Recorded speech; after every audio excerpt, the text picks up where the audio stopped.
maxkamadda sare ee Somaliland ayaa si rasmi ugu dhawaaqday xildhibaanada cusub ee golaha wakiilada waxaana fadhigii maxkamadda sare ku ansixinaysay xildhibaanada golaha wakiilada ka soo qayb galay gudoomiyaha golaha guurtida Somaliland Salebaan Maxamuud Aadan wasiirada wasaaradaha arrimaha gudaha Maxamed Kaahin Axmed wasiirka cadaaladda Salebaan Warsame Guuleed wasiirka xiriirka golayaasha iyo arrimaha dastuurka Maxamed Xaaji Aadan Cilmi gudoomiyaasha xisbiyada mucaaradka iyo wadani gudoomiye ku-xigeenka labaad ee xisbiga kulmiye sidoo kale madashan waxaa ku sugnaa komishanka doorashooyinka qaranka qaar ka mid ah xildhibaanada cusub ee golaha wakiilada ururada bulshada rayidka iyo mudan kale gudoomiyaha maxkamadda sare ee Somaliland garyaqaan Aadan Xaaji Cali Axmed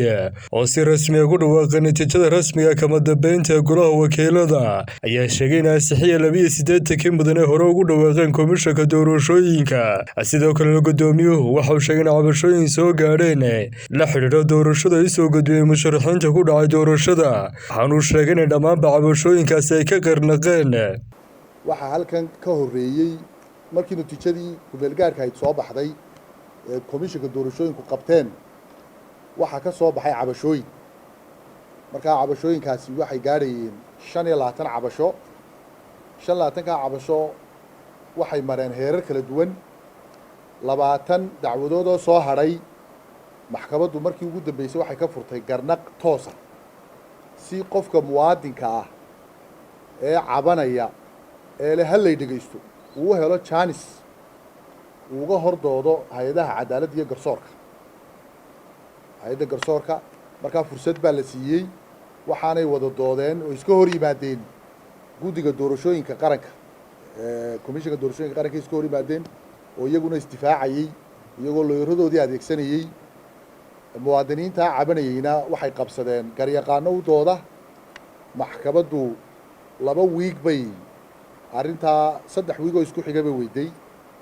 marka garnaq toos oo furan oo dadweynuhu dhageysanayeen baa laga furay waa la dooday go'aanada laga soo saaray 20ka dacwadood ee garta galay go'aanada waa la siiyey muwaadiniintii cabanayay iyo guddiga doorashadaba waa la siiyey kollayna gari laba kama wada qosliso laakiin waxay heleen go'aan sababaysan oo sharciga ku salaysan oo wixii ay ka cabanayeenna la eegay markii wixii cabasho ay maxkamaddu xalisay go'aan ka gaadhay waxaanu maanta soo saaraynaa natiijadii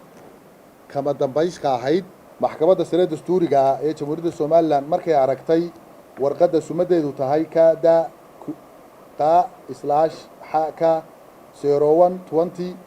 KDA-0120/2021 kuna taariikhaysan 9kii bishii 6aad 2021 kana soo baxday komishanka doorashooyinka qaranka jamhuuriyadda Somaliland ujeedaduna ay ahayd soo gudbin natiijada hordhaca ah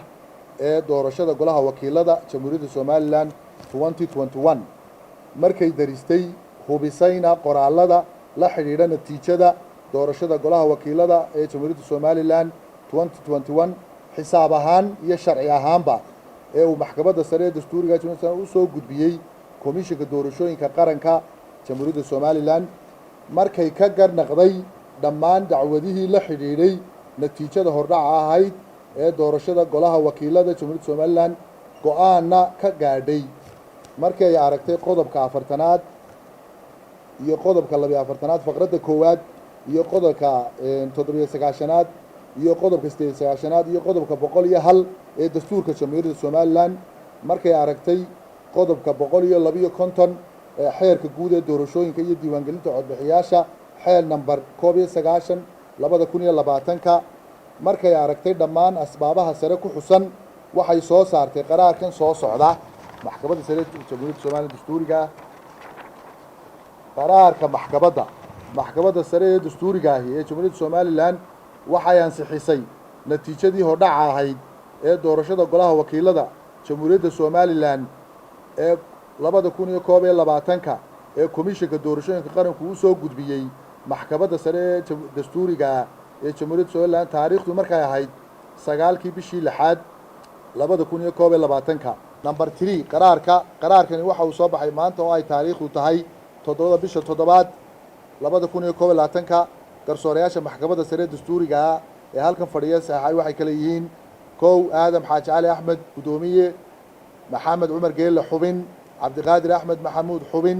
cabdiraxmaan jaamac hayaan xubin maxamed faarax siciid xubin axmed diiriye qaalib xubin